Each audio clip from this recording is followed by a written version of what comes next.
তীব্র গরমে নাজেহাল অবস্থা সাধারণ মানুষের। আর এই তীব্র গরমের মাঝে দুরকম চিত্র ধরা পড়ল সিউড়ি 12 নম্বর ওয়ার্ডে।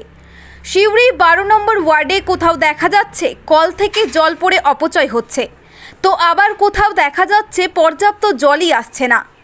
জল কিনে খেতে হচ্ছে অথবা প্রায় 500 মিটার দূর থেকে কাঁধে করে জল নিয়ে আসতে হচ্ছে।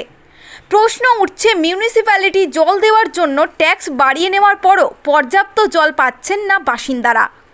এই নিয়ে তাদের সাথে কথা বললে তারা জানান, 12 নম্বর ওয়ার্ডের কাউন্সিলর অশোক চট্টরাজকে একাধিকবার বলার পরেও কাউন্সিলর কোনো পদক্ষেপ নেন না। এমনকি কাউন্সিলর ওই পাড়াতে এসে সাধারণ মানুষের সাথে কথা বলে যান না, অভাব অভিযোগও শোনেন না। এ বিষয়ে কাউন্সিলরের সাথে যোগাযোগ করা হলে তিনি জানান, পাড়ার লোকজনকে আগে তার কাছে আসতে হবে এবং এই অভিযোগ করতে হবে। এ ব্যাপারে তিনি কিছু জানেন না, তাই তিনি কোনো পদক্ষেপ নেননি। 1.5 বছর পর আপনারা জল পাচ্ছেন, কাউন্সিলরকে জানিয়েছিলেন? কোনো শুরু হয়নি। আপনাদেরকে জল কোথায় থেকে নিয়ে আসতে হচ্ছে এই মুহূর্তে?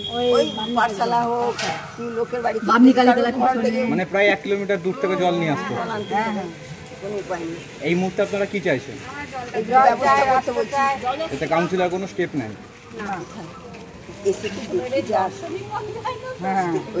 নজরও দেয় না কাউন্সিলর সেভাবে?